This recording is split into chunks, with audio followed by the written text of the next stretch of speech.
محمد کا تو اصول ہے، ہم تو پیری کے قائد اور مریدی کے، ہم تو پیر طریقت تو مانتے ہیں اور طریقت کو دین سمجھتے ہیں۔ میں جو بات کر رہا وہ سمجھا، میں نے کہا آپ نے پیر صاحب کے گھر دعوت دی ہے، کیوں جی حضرت ہمارے گھر کھانا کھائیں، سیر کے لیے تشریف لائیں، آپ نے بلایا، آپ کا گھر بڑا اعلیٰ تھا، جگہ بڑی خوبصورت ہے، اور پیر صاحب گھر وہ کٹیا ہے، وہ کچا مکان ہے، آپ بتاؤ جہاں پیر صاحب رہتے ہیں یا آپ کے استاد جی رہتے ہیں وہ ہے تو کچا گھر وہ اعلیٰ ہے، یا جہاں سیر کے لیے بلایا وہ جگہ اعلیٰ ہے؟ جہاں رہتے ہیں وہ جگہ اعلیٰ ہے نا۔ میں نے کہا ایک میرے پیغمبر کا روضہ ہے، ایک میرے پیغمبر کا مدینے کا مکان ہے، ایک خدا کا عرش ہے، ارے اس مکان میں پیغمبر رہتے ہیں اور عرش میں پیغمبر سیر کے لیے گئے ہیں، اس روضے کو رہائش گاہ پیغمبر کہتے ہیں اور عرش کو سیر گاہ پیغمبر کہتے ہیں۔ رہائش گاہ ہمیشہ سیر گاہ سے اعلیٰ ہوتی ہے، رہائش گاہ ہمیشہ سیر گاہ سے اعلیٰ ہوتی ہے۔ میں پھر بتا رہا تھا ایک کیا مقام نبوت کیا ہے، نمبر 2 مقام صحابیت کیا ہے۔ میں نے کہا یہ ذرا ذہن میں رکھنا کہ صحابی کا تعلق ہے کن سے، جتنا تعلق بڑھے گا اتنا اس بندے کو مقام ملتا چلا جائے گا۔ ایک مقام نبوت ہے، ایک مقام صحابیت ہے، ایک مقام نبوت اور مقام صحابیت کے درمیان میں ایک بات کہنے لگا تھا، یہ مقام خلافت ہے۔ آپ کے درمیان میں کیوں کہا؟ میں نے کہا ایک نبی ہے، ایک نبی کے صحابہ ہیں، نبی کے سارے وارث تو کون ہیں؟ وہ نبی پاک کے صحابہ۔ پیغمبر میں وصف صداقت بھی ہے، وصف عدالت بھی ہے، وصف امانت بھی ہے، وصف حیا بھی ہے۔ یہ پیغمبر کے سارے اوصاف، یہ نہیں کہ صحابہ میں نہیں تھے، صحابہ میں اوصاف تو سارے تھے، مگر کسی میں نمایاں صداقت ہے وہ صدیق کہلواتا ہے، کسی میں نمایاں عدالت ہے وہ فاروق کہلواتا ہے، کسی میں نمایاں حیا ہے وہ ذو النورین کہلواتا ہے، اور کسی میں غلبہ، کسی میں صفت غالب وہ عدالت، کسی میں شجاعت کی ہے وہ علی شجاع کہلواتے ہیں، اسد اللہ کہلواتے ہیں۔ ذرا میری دلیل پہ غور کرنا، میں کہتا ہوں پیغمبر کے اوصاف وہ ہیں جو سارے صحابہ میں تقسیم ہو کر بکھر گئے ہیں، لیکن اس لیے میں نے کہا ایک پیغمبر کی ذات اکیلی ہے، ایک میرے پیغمبر کے صحابہ سارے ہیں، ایک پیغمبر کے صحابہ میں سے وہ ایک ہے جو پیغمبر کا جانشین بنتا ہے، جسے خلیفۃ المسلمین کہتے ہیں، جسے خلیفۃ الرسول اللہ کہتے ہیں، اور جسے امیر المؤمنین کہتے ہیں۔ فرق کیا ہے؟ میرے ذرا نفس پہ غور کرنا اور میری دلیل پہ غور کرنا۔ میں کہتا ہوں ایک پیغمبر کا صحابی ہے، اس کا مقام کیا ہے؟ یہ جو نبی تھا یہ نبی اکیلا معصوم تھا، لیکن نبی کے بعد جو صحابی آیا، صحابی اکیلا ہوگا تو مومن ہے، صحابی اکیلا ہوگا تو عادل ہے، صحابی اکیلا ہوگا تو محفوظ ہے، صحابی اکیلا ہوگا تو حجت ہے۔ میں نے کتنے لفظ بولے؟ بولیے کتنے بولے؟ اب ذرا دلائل پہ غور کرنا۔ صحابی اکیلا ہوگا تو مومن ہے، صحابی اکیلا ہوگا تو عادل ہے، صحابی اکیلا ہوگا تو حجت ہے، صحابی اکیلا ہوگا تو محفوظ ہے۔ توجہ، اور نبی اکیلا ہوگا تو معصوم ہے۔ ہم نے نبی کو معصوم مانا ہے، صحابی کو محفوظ مانا ہے۔ میں دونوں میں فرق بتا رہا ہوں۔ معصوم کا معنی یہ ہے اللہ نبی سے گناہ ہونے ہی نہیں دیتے، اللہ نبی سے گناہ ہونے ہی نہیں دیتے، اور صحابی کا محفوظ ہے، اس کا معنی صحابی سے گناہ ہو تو جاتا ہے، اللہ صحابی کے نام اعمال میں رہنے ہی نہیں دیتے۔ یہ لفظوں پہ غور کرنا، نبی معصوم ہے، اللہ نبی سے گناہ ہونے ہی نہیں دیتے، صحابی محفوظ ہے، اللہ صحابی کے نام اعمال میں رہنے ہی نہیں دیتے۔ تو نبی تو معصوم تھا، صحابی محفوظ تھا۔ میں یہ نہیں کہتا کہ نبی گناہ کرتا نہیں ہے، نہ میں کہتا ہوں نبی سے خدا گناہ ہونے ہی نہیں دیتا۔ گناہ نہ کرنا اور ہے اور گناہ سے بچانا اور ہے۔ میں مثال دے کر بات کیا کرو، ایک 1.25 سال اور 1.5 سال کا بچہ ہے، اس کو سردی بھی تنگ کرتی ہے، اس کو گرمی بھی نقصان دیتی ہے، اس نے گرمی سے بچنا، سردی سے بچنا ہے، لیکن یوں نہیں کہتے کہ بچے نے بچنا ہے، کہتے ہیں اس بچے کو ماں نے جلا ہے تو بچے کو سردی اور گرمی سے ماں نے بچانا ہے۔ اگر یہ بچہ خود بچتا تو شاید نہ بچ سکتا، لیکن جب ماں بچاتی ہے تو سردی اور گرمی سے محفوظ رہتا ہے۔ نبی کو نبوت خدا عطا کرتا ہے تو نبی گناہوں سے بچتا نہیں، اللہ نبی کو بچاتا ہے۔ بچ جانا اور ہے، بچانا اور ہے، بچ جانا اور ہے، بچانا اور ہے۔ توجہ، نبی معصوم ہے اور صحابی محفوظ ہے۔ محفوظ ہونے کا معنی صحابی سے گناہ ہو تو جاتا ہے، اللہ صحابی کے نام اعمال میں رہنے نہیں دیتے۔ قیامت کے دن نبی آئیں گے تو پاک ہے، صحابی آئیں گے تو پاک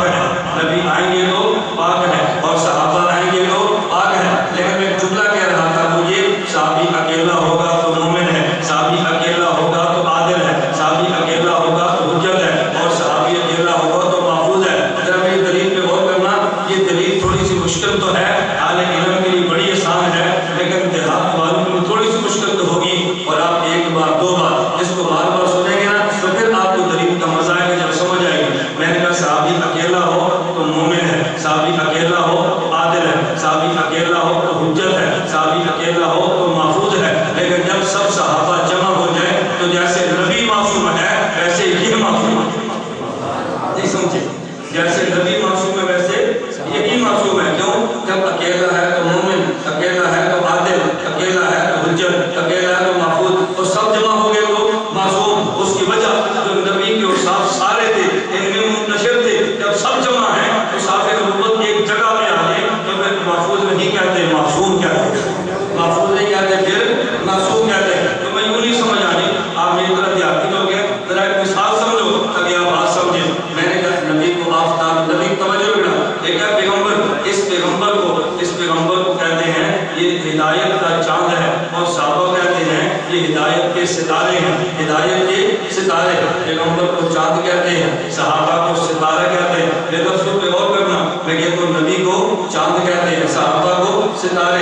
یہ ستاروں کی روشنی ابھی نہیں ہے، یہ چاند سے نکلتی ہے تو پھر ستارہ بنتا ہے. اب میں جملہ سمجھانے لگوں، جب چاند بکھر جاتا ہے تو پھر ستارے بنتے ہیں، اور جب ستارے سمٹ جاتے ہیں تو چاند بنتا ہے. جب چاند بکھرتا ہے تو پھر ستارے بنتے ہیں، اور جب ستارے سمٹ جائیں تو پھر چاند بنتا ہے. جب نبوت بکھر جاتی ہے تو پھر صحابہ بنتے ہیں، جب صحابہ سمٹ جاتے ہیں نبوت بنتی ہے. وہ بات سمجھ آئی؟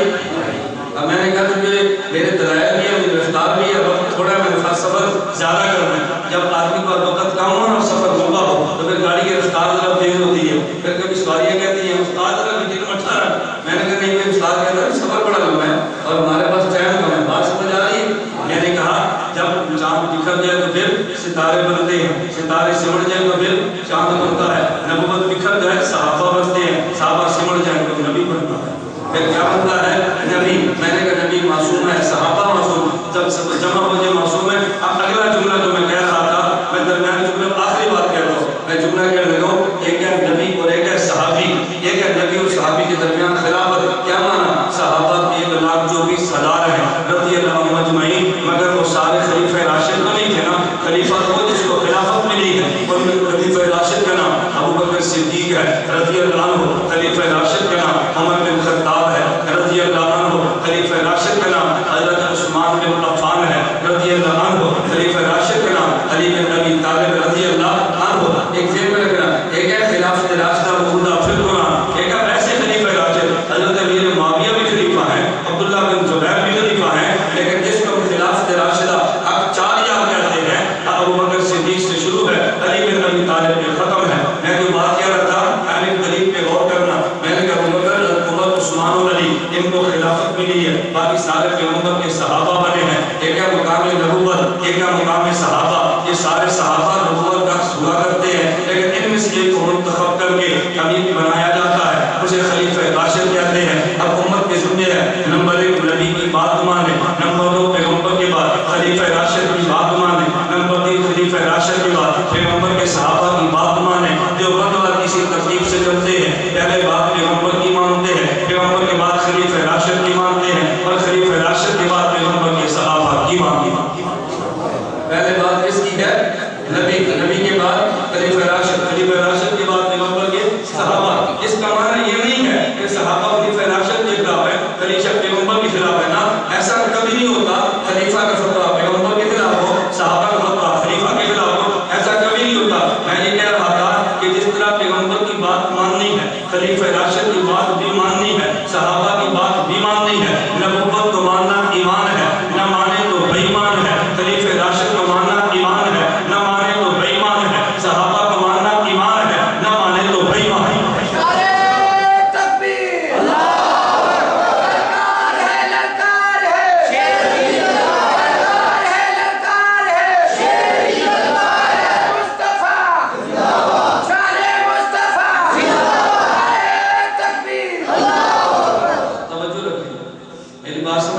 نبی کو ماننا، خلیفہ راشد کو ماننا، صحابہ کو ماننا، جو نہ مانے وہ ایمان. کوئی نبی کا نام لیتا ہے، صحابی کو چھوڑ دیتا ہے، کوئی صحابی کا نام لیتا ہے، کسی اور کو چھوڑ دیتا ہے. جو بند والے پیغمبر کو بھی مانتے ہیں، خلیفہ راشد کو بھی مانتے ہیں، اور صحابہ کو بھی مانتے ہیں. اور باتیں یاد نہ رہے تو میں 2 مسئلے کہہ دیتا ہوں بات سمجھانے کے لیے. ہم جمعے کے دن اذانیں 2 دیتے ہیں، اہل حدیث جمعے کے دن اذان 1 دیتا ہے. ہم سے پوچھو تو کیوں دیتے ہیں؟ ہم کہتے ہیں صحیح بخاری میں ہے ان التعظیم ثانیہ یوم الجمعہ امر بھی عثمان حین قصر اہل المسجد. یہ اذان خلیفہ راشد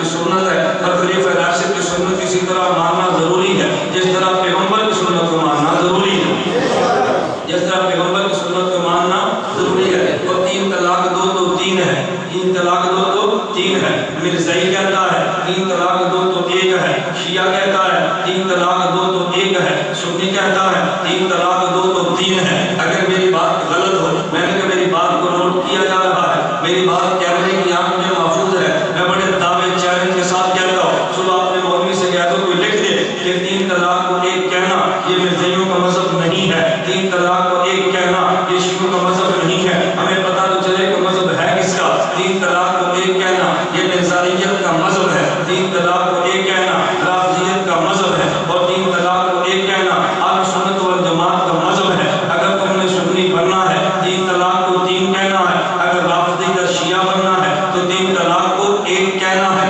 اب لوگ کہیں گے کہ اگر 3 طلاق کو 1 کہنا یہ مذہب مرزائیوں کا تھا تو اہل حدیث نے کیوں نہیں لیا؟ میں نے کہا تمہیں پتہ ہی نہیں ہے، ان کی آپس میں رشتہ داریاں ہیں، لوگ کہتے ہیں رشتہ داریاں، میں نے کہا تمہیں نہیں پتا۔ اگر تمہیں میری بات پہ یقین نہ ہے تو بلکہ صغیر میں پیدا ہونے ان کا سب سے بڑا جو اہل حدیث مولوی تھا میاں نذیر حسین دہلوی اس کا نام ہے۔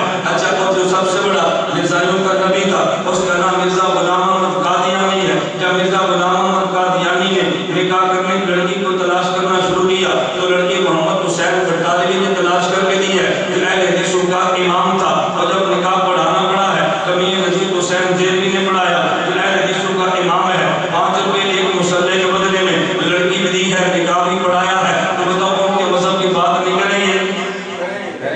نہیں سمجھ ان کے مذہب کی بات کوئی اہل حدیث سے انکار نہیں کرے گا کہ میاں نذیر حسین دہلوی نے نکاح پڑھایا مرزا غلام احمد قادیانی کا اور لڑکی تلاش کر کے دی ہے اس نے محمد حسین بٹالوی نے۔ اور شاید یہ بھی آپ کے علم میں نہیں ہے تو کہ مفتی موری ثناء اللہ نے فتاوی ثنائیہ میں درج ہے، موری ثناء اللہ ان کا غیر مقلد مولوی ہے، اس نے کہا شیعہ کے پیچھے بھی نماز جائز ہے، مرزائیوں کے پیچھے بھی نماز جائز ہے، جا کر پوچھ لو، اگر حوالہ غلط ہو تو جرم میرا ہے، 2 صلاۃ ظہر کی وہ میری ہے۔ میں کہتا ہوں جس کا مذہب یہ ہو وہ ان کے مذہب کی بات تو کرے گا۔ اب آپ نے کہنا چلو یہ بات تو سمجھ آئی ہے، یہ مرزائیوں والی بات کہتے ہیں کہ جب 3 طلاق کو 1 کہنا شیعوں کا مذہب ہے تو شیعوں والی بات کو کہتے ہیں۔ میں کہتا ہوں شیعوں کے قریب ہے، آپ کہتے ہیں وہ کیسے؟ ارے شیعہ وہ ہے جو صحابہ کا ایمان نہیں مانتا، اہل حدیث وہ ہے جو صحابہ کو حجت نہیں مانتا، ارے شیعہ وہ ہے جو صحابہ کی ذات نہیں مانتا، اہل حدیث وہ ہے جو صحابہ کی بات نہیں مانتا، ارے شیعہ وہ ہے جو صحابہ کو نہیں مانتا، اہل حدیث وہ ہے جو صحابہ کی نہیں مانتا۔ وہ بڑا شیعہ ہے یہ چھوٹا شیعہ، وہ بڑا شیعہ ہے اور یہ چھوٹا شیعہ ہے۔ تو پھر ان کے مذہب کی بات تو کریں گے، اللہ میں اس مذہب سے بچائے، اللہ میں اہل سنت اور مذہب قبول کرنے کی توفیق عطا فرمائے۔ کہتا ہے یہ بتائیں عام سے ملتانی گستاخ رسول ہے کہ نہیں؟ اگلے درجے کا گستاخ رسول ہے۔ جو گستاخیاں لاہور کے غلام حسین نجفی نے کی ہیں وہی گستاخیاں عام سے خان نے کی۔ اگر وہ گستاخ ہے تو یہ بھی ہے، اگر وہ مومن ہے تو یہ بھی مومن ہے۔ تم اللہ کی زمین سے باہر نہیں جا سکتے نظام سلطان مگر سلطان کے ساتھ۔ اس کا معنی یہ نہیں ہے کہ آپ اللہ کی زمین سے باہر جا سکتے ہیں۔ اللہ فرمایا کہ خدا کی دلیل کے بغیر تم جا سکتے نہیں ہو، نہ خدا تمہیں دلیل دے گا نہ تم نے جانا ہے۔ کیا مرزا قادیانی شادی سے پہلے مرزائی تھا یا بعد میں؟ مرزا قادیانی مرزائی پہلے ہو گیا، شادی بعد میں کی تھی۔ سوگ پر ہاتھ اٹھا کر دعا مانگنا جائز ہے یا نہیں؟ اس کی گنجائش اس پر لڑنا نہیں چاہیے، کیونکہ حدیث مبارک میں ہے نبی پاک صلی اللہ علیہ وسلم اطلاع ملی فلاں صحابی فوت ہو گئے، اس ضرور اس کو اٹھا کر دعا مانگنی ہے۔ اب ایک ہے اطلاع ملے اور ہاتھ اٹھا کر دعا مانگے، اور ایک ہے کہ اس کے گھر جا کر دعا مانگے۔ اصل مسئلہ جو ہی اطلاع ملے فوراً اٹھا کر دعا مانگ لے، ایک ہے یہاں تو نہ مانگے، گھر جا کر مانگے۔ حضرت شیخ سرفراز رحمۃ اللہ علیہ نے کہا ہے کہ اگرچہ اس کی کچھ گنجائش موجود ہے لہذا مانگنا چاہیے تو نہیں، لیکن مانگنے والے پر تنقید بھی نہ کرے کہ معمولی گنجائش موجود ہے۔ زلفیں کتنی عمر میں رکھنی چاہیے؟ زلفیں اس عمر میں رکھنی چاہیے کہ جب آدمی کی داڑھی ہو، آدمی مردوں کی طرح نظر آئے۔ اب زلفیں ہو اور داڑھی نہ ہو تو پتہ نہیں چلے گا یہ لڑکا ہے یہ لڑکی ہے۔ نہیں، میں ہنسانے کے لیے گیا تھا، آپ کس طرح بولتی ہے وہ مولوی نہیں ہوں، میں لطیفے والا مولوی نہیں ہوں۔ مطلب میں نے کہا جب چہرے پر داڑھی نہیں ہے زلفیں رکھے گا تو یہ پتہ نہیں کہ لڑکی ہے یہ لڑکا۔ جب آدمی کا تعلق ہو، داڑھی اس کی موجود ہو تو زلفیں رکھے مستحب ہے، رکھنے میں حرج نہیں ہے، لیکن وہ زلفیں رکھے جو زلفوں کو آدمی سے یا علی مدد کہنا جائز ہے؟ تفسیر نعرہ حاضری وضاحت فرمائیں۔